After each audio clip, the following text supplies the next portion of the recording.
Обединеното кралство, Холандия, Кения, Малави и Сенегал се цели да се провокират обществени действия по отношение на политиката на Европейския съюз към климатични използвани от вашия хладилник и фризер, като поставите храна и течности на различни рафтове, групирате кухненските електроуреди и не поставите гореща или топла храна в тях.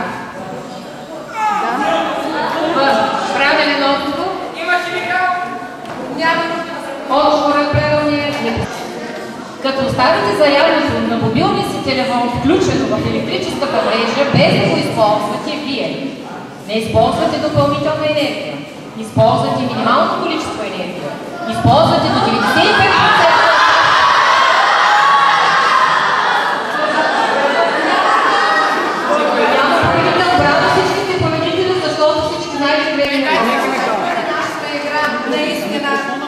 Плодотворна трябва ми 9 доброволеца.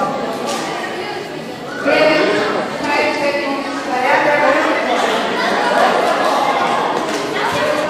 има 3 кутии, в които има отпадъци. Долу пред вас има 3 казана. Надявам се, знаете кой какъв вид отпадък трябва да съхранява, за да може после да бъде рециклиран. От вас се изисква следното. В кутиите, които имат съответно червен стикер, бял и оранжев, има различни видове отпадъци. Открийте онези, които бихте могли да сложите в казаните.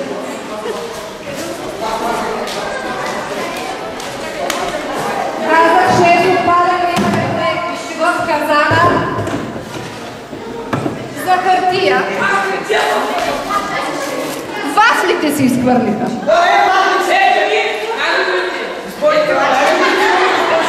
Има пластмасови отпадъци, откриваме какви хартиени отпадъци, за съжаление. Белият отбор не е преценил къде трябва да хвърли отпадъка си.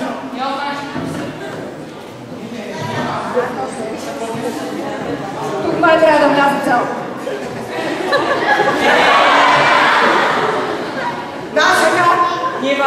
Това ли трябваше да бъде в зеления казан? За съжаление, оранжеви отбор е хвърлил отпадък, който не е на мястото си. Така че победител ще бъде само за време червения отбор.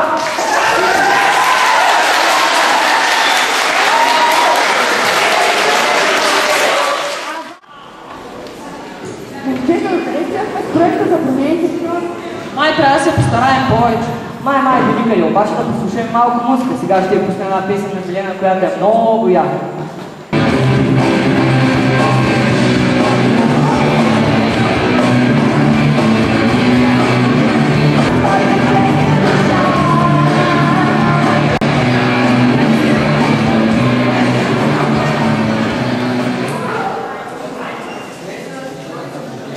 През зимата няма сняг, няма пролет, направо започва лято, където или ще е дълго дъждове с наводнение, или ще бъде страшна суша с пожари.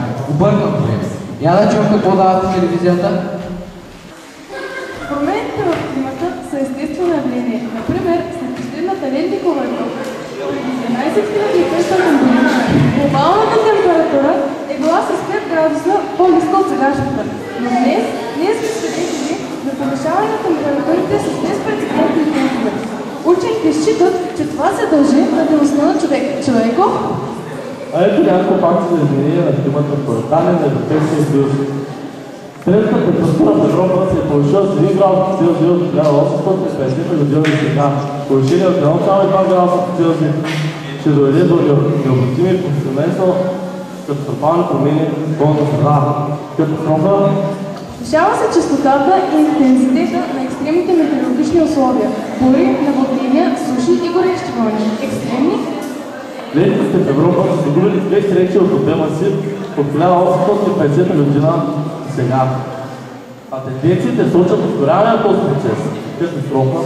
Полярният лед се топи, а морското равнище се покачва двойно по-бързо, отколкото от преди 50 години. Разтоплян. Милиони хора по света страдат от недостиг на вода, глад и бедност. Заплаха. Учените предричат покачване на температурите на Земята с 5 градуса до 2100 година, ако не се направи нещо по отношение на промените в климата. Учените предлагат бърз и икономичен начин за справяне с климатичните промени. Ако се напълни наполовина обезлесяването на горите, до 2020 ще се осигури до 40% от необходимото редуциране на парниковите емисии за следващото десетилетие. Стабилен глобален климат се поддържа от горите и те трябва да са в основата на борбата с измененията в климата. Това беше всичко от нас, Разтоплян. И катастрофа. Останете с нашата прогноза за време.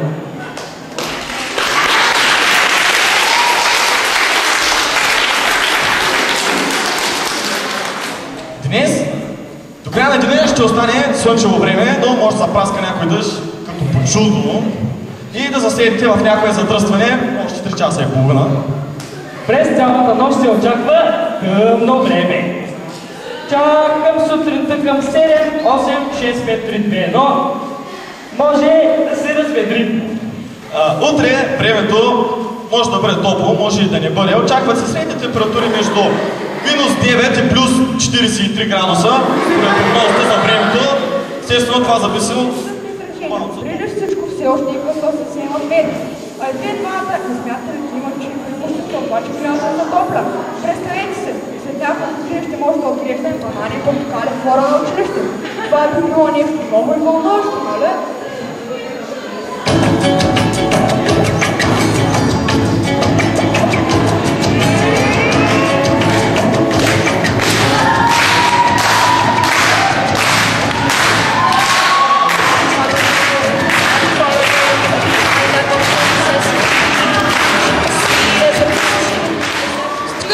Фантазии да се върнем в действителността.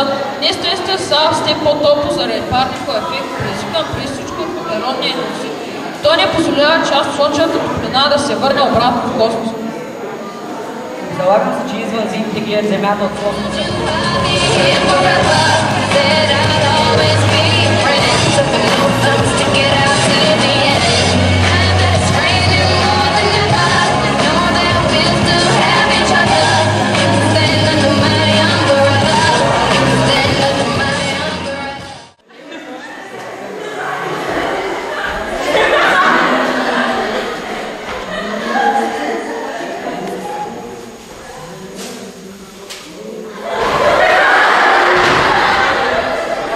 Аз мисля, че можем да започнем лекцията 24 часа без електричество в училище. Ле, 24 часа без електричество? До какво мисля ще доведе това? Има 365 дни в годината. Как един ден без електричество ще помогне да се опази климата? На съзнанието. Ако успеем да изкараме един цял ден без енергия в училище, мисля, че много от нас ще станат по-отговорни по отношение на това. Добре, разбирам на къде биеш, но ти знаеш ли колко енергия използва нашето училище за един ден? Колко? 300 киловатт часа. Сега трябва да помислим как да използваме зелена енергия.